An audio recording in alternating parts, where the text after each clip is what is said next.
Hello my friends, my name's Ariana and today I'm going to show you how to make this cute, magical mini autumn cottage.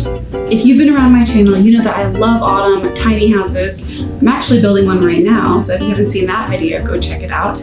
And making things with my hands. There's nothing better than putting on a cozy movie, lighting some candles, and whittling away at a craft on a rainy autumn weekend. Also, I don't know what it is about miniature things, especially miniature houses, but I'm in love with them. They're so whimsical and tiny and cute, and oh, my heart just loves them.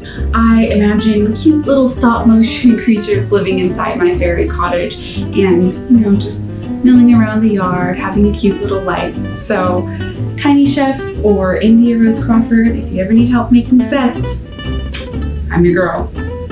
This cottage takes a bit of patience, but it's totally doable, especially with this video and the PDF guide that I made. It'll walk you through every single step. I've done the legwork of designing, modeling, and testing out every bit of this, so you can just relax and have fun.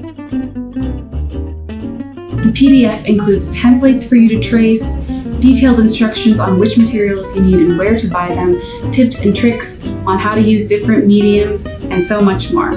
It's available for a few dollars in the description below and helps me to keep making videos for this channel and keep making art that I love. So thank you. If you end up making a cottage of your own, tag me on Instagram. I would love to see how your projects turn out. The last thing to note is this project is not meant for kids. There's a lot of work with an X-Acto knife and a hot glue gun, so I would recommend adults only. And with that being said, we are ready to get started. So let's get into it. We're going to start with cutting out our templates and tracing them onto our material of choice for the base of the house. I'm using 1/16 inch basswood here.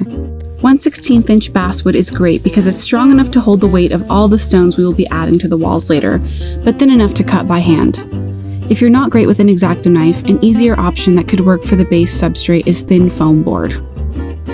Once you get your pieces traced, it's time to start cutting them out.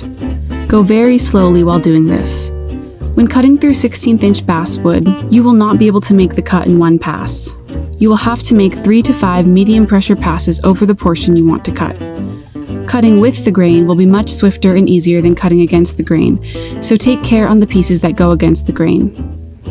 Always be mindful of where your fingers are and don't use so much pressure that the knife could slip out from under you.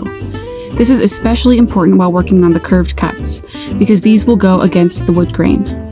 Just keep tracing around and around with the X-Acto knife until the piece comes free. It doesn't have to be perfect. We will be placing clay frames around all the openings.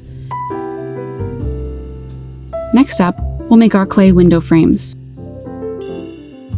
You'll want to warm the clay in your hands and work it until you have long strands that you can shape around the window openings.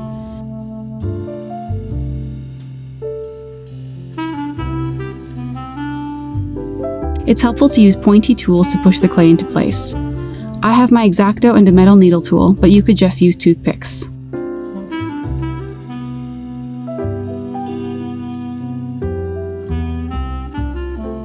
Once the frame is in place, I use the needle tool to press lines into the clay to give it a bit of a more natural wood look, then popped it into the oven to harden.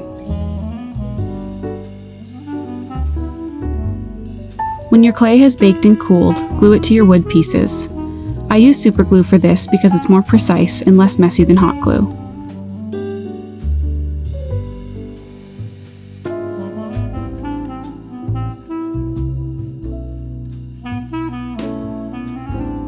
After that, we'll glue together our entryway, then fix it to the front facade. Don't forget the little roof for the entry.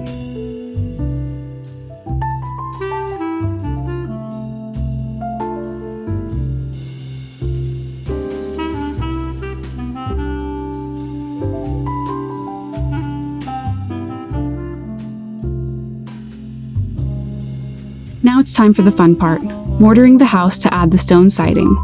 Carefully spread a medium thickness of paste in a small area. You don't want to put too much paste down, otherwise it will dry before you stick your pebbles in it. Then start adding pebbles. If the paste is squeezing out over the edges around them and making a mess, you probably put too much down. If the pebbles aren't sticking well and the gaps between them aren't filling, then you didn't put enough. I found it also helps to use a pair of tweezers to get those hard to reach areas. Make your way around the whole house, adding mortar and stones to each panel. Let them dry on a flat surface until the mortar is hard and you don't feel any moisture in the wood. If they start to curl while drying, you can rest some books on top of them to help them straighten out.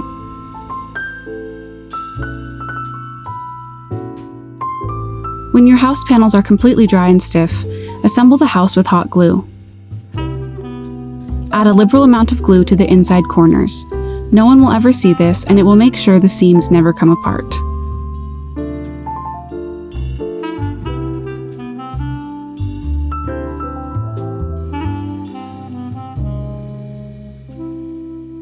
You can glue the two roof pieces together at the pitch, but do not glue the roof on. Just let it sit on top of the house. That's how we're going to put lights inside at the end. After your house is assembled, we're going to make roof shingles. I cut some scrap pieces of basswood and painted them a darker shade of brown. You can use acrylics or gouache, just make sure you add enough water to create a nice, semi-transparent coat. Once dry, start cutting the pieces into small shingle sizes.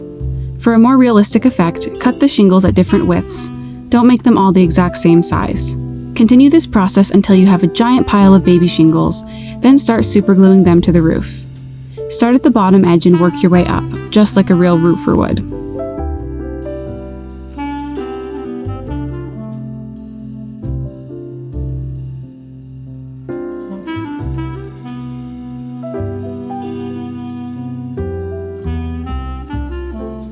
When you finish that, cut and glue down two long rectangular pieces to create a ridge cap over the uneven seam at the pitch where the shingles meet for a polished look.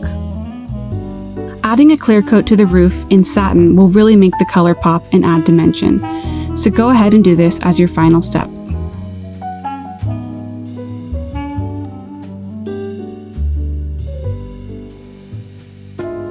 Next up, we have the tree to make. I used paper-covered wire for the trunk. Start winding your wire back and forth in a straight line that's about 10 inches long until you finish the spool. Give it a nice twist in the middle to help the wire stay in place, leaving about 1.5 inches at the bottom and 4 inches at the top for bending into roots and branches. To create the roots, start bending the wire at the bottom outwards in a circle around the main trunk. Repeat this process to start creating the branches, bending the top wires out concentrically around the tree. Now remember, because we looped this wire back and forth, each branch is looped at the end. Snip the end where the loop is to create two wires that you can twist together and split off, creating more realistic branches. Twist as little or as much as you like to create branches of different lengths. Repeat for the roots.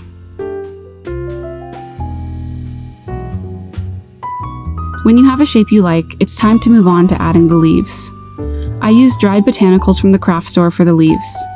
This process is tedious, I'm not gonna lie, but the end is stunning. Start by cutting your leaf material into small pieces that you can glue onto each branch, and then get gluing. I used a mix of super glue and hot glue. It's really personal preference as to which works better. Make sure to spread your leaves out evenly around the tree, covering all the branches. And make sure you have a good audiobook or podcast for this process so it doesn't get too boring. When you finished your tree, it's back to modeling clay. Shape yourself a little door, creating designs in it with a toothpick or needle tool. You can either paint it once it's baked or just buy clay in the color you want for your door. That's probably easier. When finished, glue it onto the inside of the door opening on the cottage. We're almost done. You've made it through the toughest bits. It's time to glue down the house and tree onto a little wood stump. I got this at the craft store as well. To create landscape dimension on my tree stump, I used my mortar paste from earlier in the project all around the house and tree roots. This creates texture on the ground and gives something for the roots and stone footpath to sink into. Try to create different tones of green for more realistic grass. You can do this by mixing bright green with a touch of crimson, a color theory trick that will make it more muted and natural. When this is dry, glue down Model Maker's moss clumps around the base of the house to look like bushes. The final touch, and maybe the most important in autumn landscaping, is sprinkling fallen leaves all around the house. You're almost to the finish line. Our final crafting step is to make tiny pumpkins out of orange clay. Go ahead and roll and shape them with a toothpick or a needle tool and add little brown stems as well. After they're baked, they are ready to join the tiny cottage. Don't forget to place some fairy lights or battery-powered candles inside. I recommend ones that use a remote control and that flicker for a super cozy effect. Et voila! You have finished your fairy cottage and it's beautiful. Kick back, grab a cup of tea, and find the perfect place to display your sweet and cozy autumn decoration. I hope you enjoyed this tutorial and had a wonderful time making the autumn fairy cottage. Until next time, take care and happy autumn.